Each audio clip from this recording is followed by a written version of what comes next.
Anies tiba di Mapolda Metro Jaya sekitar pukul 9:45 waktu Indonesia bagian Barat.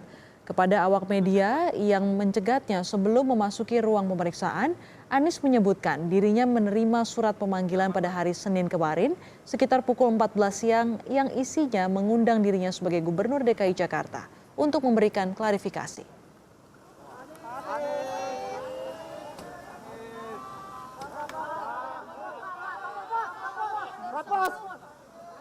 Saya menerima surat undangan klarifikasi bertanggal 15 November 2020 yang saya terima kemarin tanggal 16 November sampai di kantor pukul 14 siang mengundang saya untuk memberikan klarifikasi pada tanggal 17 jam 10 pagi. Jadi hari ini saya datang ke Mapolda sebagai warga negara untuk memenuhi undangan dari Polda. Itu aja. Makasih. Pantauan terkini dari Mapolda Metro Jaya akan disampaikan langsung jurnalis Kompas TV Niputu Trisnanda. Selamat siang Putu. Apakah pemeriksaan masih berlangsung kepada Gubernur DKI Jakarta Anies Baswedan? Ya, selamat siang Astrid. Hingga saat ini proses pemeriksaan ini memang masih berlangsung. Tadi kami pantau Gubernur Provinsi DKI Jakarta Anies Baswedan tiba di Mapolda Metro Jaya sekitar pukul 9.45 atau memasuki pukul 10. Tadi juga kami sempat mendapatkan informasi dari pihak penyidik di Polda Metro Jaya yang menyebutkan bahwa proses pemeriksaan ini akan dimulai dengan proses tes cepat atau rapid test terlebih dahulu untuk memastikan kondisi kesehatan dari salah satu orang nomor satu di DKI Jakarta. Dan nantinya ketika kondisi kesehatan dari Anies Baswedan ini disebut sudah clear atau bersih dari COVID-19, nantinya baru proses pemeriksaan ini akan dilangsungkan. Memang tadi ketika kami sempat mencegat Gubernur DKI Jakarta dan meminta sedikit keterangan beliau, ini memang hingga tadi hanya ada sedikit informasi yang berhasil kami himpun, yaitu kedatangannya pada hari ini untuk memenuhi surat panggilan yang sudah dilayangkan sebelumnya pada tanggal 15 November 2020. Dan kami juga belum mendapatkan informasi lebih banyak lagi terkait dengan apa saja yang kemudian akan diperiksa ataupun ditanyakan oleh pihak penyidik. Dalam hal ini adalah Subdit dari Keamanan Negara Polda Metro Jaya di bawah Direktorat Reserse Kriminal Umum. Kami masih menunggu karena nanti rencananya setelah proses pemeriksaan ini berlangsung, Gubernur DKI Jakarta akan memberikan kembali statement kepada awak media, terutama pada jurnalis Kompas TV yang ada di lapangan.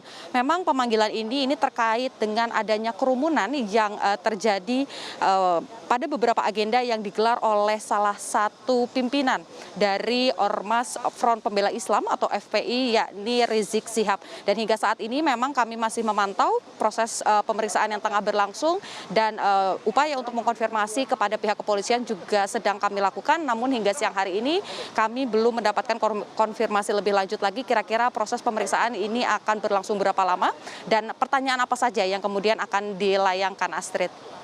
Ya Putu, selain Gubernur DKI Jakarta, apakah sudah ada polisi dalam hal ini Polda Metro Jaya berencana memanggil kepala daerah lain?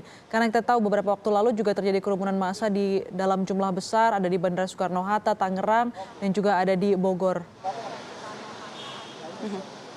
Ya Astrid, kalau kita berbicara terkait dengan Polda Metro Jaya, ini wilayah hukumnya memang masih meliputi beberapa daerah yang tadi sempat disebutkan oleh Anda, yakni terutama di daerah DKI Jakarta. Untuk hari ini memang surat yang dilayangkan pada tanggal 15 November, tepatnya pada jam 14.00 waktu Indonesia bagian Barat, ini dilayangkan kepada Gubernur DKI Jakarta Anies Baswedan.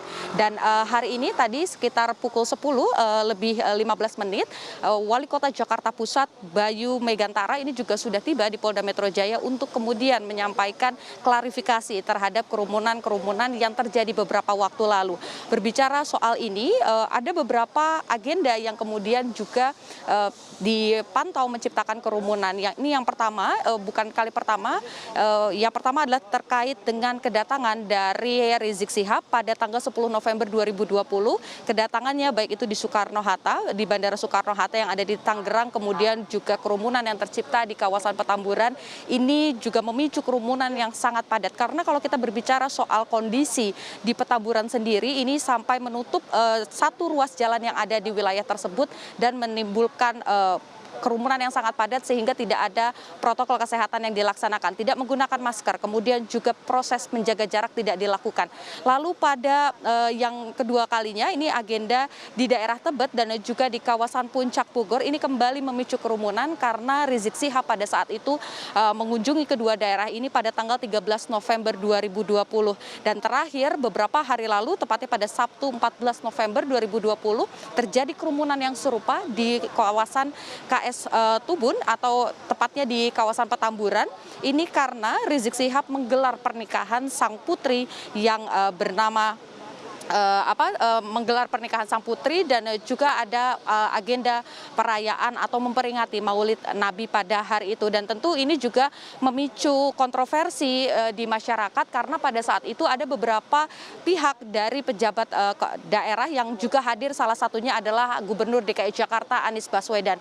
Meskipun kalau kita tarik ke belakang beberapa hari yang lalu pemerintah Provinsi DKI Jakarta telah memberikan sanksi atas diselenggarakannya pernikahan di kawasan Petamburan. Ini sudah ada denda 50 juta rupiah yang diberikan atau dijatuhkan kepada Rizik Syihab, tetapi tentu saja masih ada beberapa agenda lagi yang memicu kerumunan. Oleh karena itu, meskipun sanksi dari pihak pemerintah Provinsi DKI Jakarta ini masih terus bergulir, pihak kepolisian ini juga terus mencoba mengklarifikasi lebih lanjut lagi terkait dengan pihak-pihak yang diduga bertanggung jawab atas kerumunan ini. Tidak hanya tadi dua pihak yang sudah saya sebutkan di awal, Astrid, ada Gubernur Provinsi DKI Jakarta Anies Baswedan, kemudian Wali Kota Jakarta Pusat Bayu Megantara, kemudian juga ada camat, lurah, bahkan di tingkat RT dan RW ini nantinya juga akan dimintai klarifikasi terkait dengan agenda yang menimbulkan kerumunan tersebut.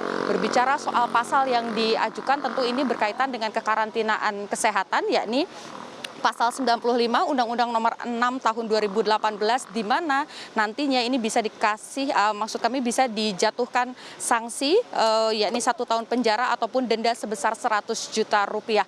Tentu beberapa pihak ini akan dipanggil dan juga kami tadi mencoba mengkonfirmasi Astrid kepada pihak kepolisian yakni pada Kadif Humas Polda Metro Jaya Yusri Yunus, apakah kemudian akan ada pemanggilan terkait dengan salah satu aktor ataupun tokoh yang memicu kerumunan yakni Rizik Syihab.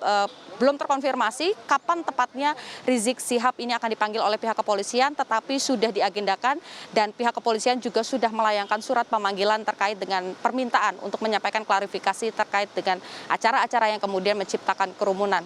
Masih di tengah pandemi COVID-19, masih juga di masa PSBB transisi, tentu saja kerumunan yang banyak dalam satu lokasi ini akan tentu saja melanggar beberapa peraturan. Kita sama-sama masih menunggu, Astrid, kira-kira apa saja sanksi-sanksi yang akan diberikan, baik itu dari pemerintah Provinsi DKI Jakarta ataupun dari hasil penyidikan dan juga penyelidikan dari pihak kepolisian dalam hal ini Polda Metro Jaya dan juga dari Mabes Polri. Astrid. Baik, terima kasih Niputu Trisnanda. Kita tunggu hasil klarifikasi dari polisi terhadap Gubernur DKI Jakarta Anies Baswedan.